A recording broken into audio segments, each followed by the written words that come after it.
Hi everyone, it's Darlene. Welcome back for another card. Today I've got a really cheery and bright flower card. I've used the Kuretake Zig Clean Color Real Brush Pens.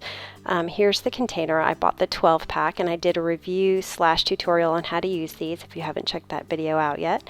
And then I have the Altenew Peony Scrolls stamp set. So I'm going to start off by stamping a couple of these flowers randomly in the lower left hand corner on some Strathmore watercolor paper. I'm also going to be creating masks at the same time, and I'll use these masks when I'm stamping the leaves behind the flowers. So I'm stamping this in some VersaFine black onyx ink so that it's pigment ink so it stays wet a little longer, and I'm going to put some clear embossing powder and heat set it, and that'll help me with my watercoloring. I'm going to go ahead and cut out these masks, and then I'll use them. I'll put them on the flowers. I'll do 2 at a time. And then there's several different leaf stamps in this set, and I'm just going to kind of randomly stamp them around. I'm using the Stamp-A-Majig here because just in case, I have the mask plus the embossing, the raised embossing, just in case I don't get a clean, crisp image, I can stamp it again. That's why I was using the Stamp-A-Majig. Anyway, so I'm going to do a few of the stamps at the top while I've got those 2 flowers masked off. And then I'll go ahead and emboss those so they don't dry quickly. So I'll emboss those, heat set them, and then I'll continue on and do the final set of leaves at the bottom while I mask those other 2 flowers. I'm trying to leave enough space but not too much space. I do want to fill the area, but I don't want it to be too crowded. I think I'm just kind of on the verge of being too crowded here. So anyway, so I'm going to heat set those, and then I'll be ready to go with my watercolor. I'm going to start with the pink and the yellow, and I'm going to do each petal individually, and I've got this in real time here so you can see how I'm going to be doing these petals. I'm going to first color my pink at the base of the petal, and these are watercolor pens, and so they are very smooth and the color goes on extremely easy.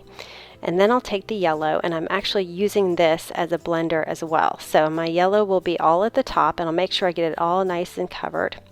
And then once I hit the line where the pink is, it's actually going to blend on its own, just kind of like using a Copic marker.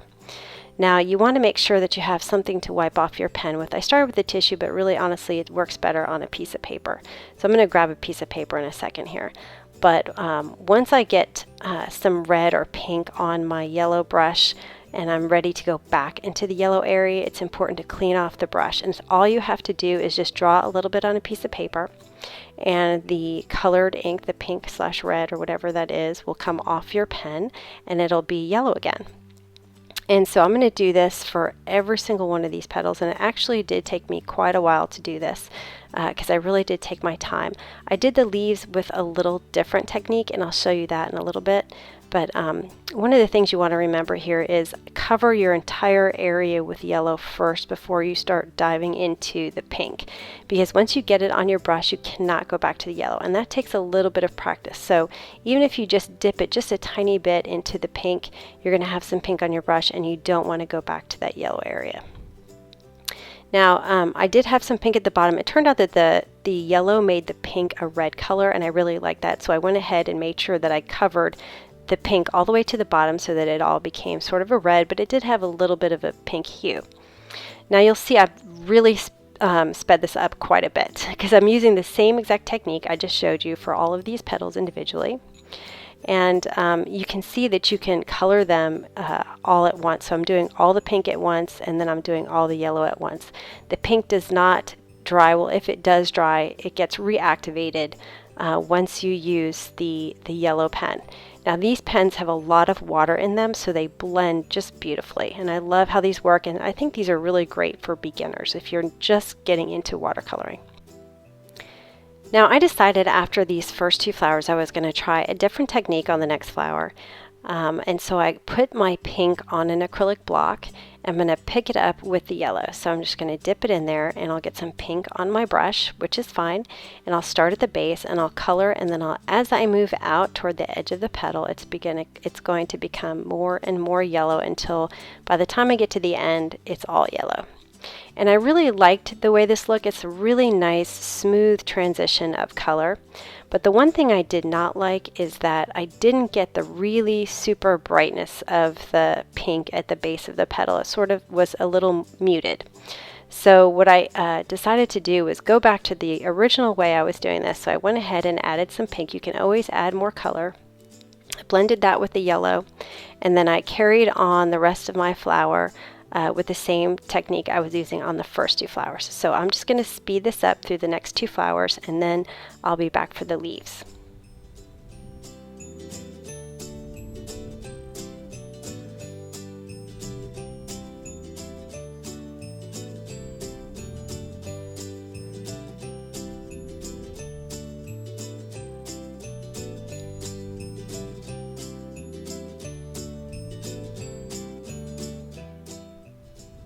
Alright, now for the leaves, I'm using the two colors of green that I got in my pack of 12.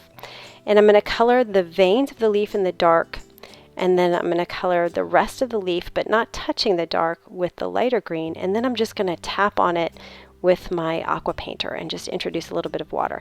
And this goes really quickly, and it is the perfect amount of blend. I tried a couple of other ways, but I just really liked the way this looked with the leaves. So I'm going to color them with the dark, and then I'll fill in the areas, not touching really the dark, just kind of around, leaving some white space. And then I took my aqua painter and I just colored from the light to the dark, and once my brush hit the dark, I cleaned it off on a tissue. And so I went ahead and just repeated this for all the leaves. I'm going to speed through this because I did it the same way for each leaf.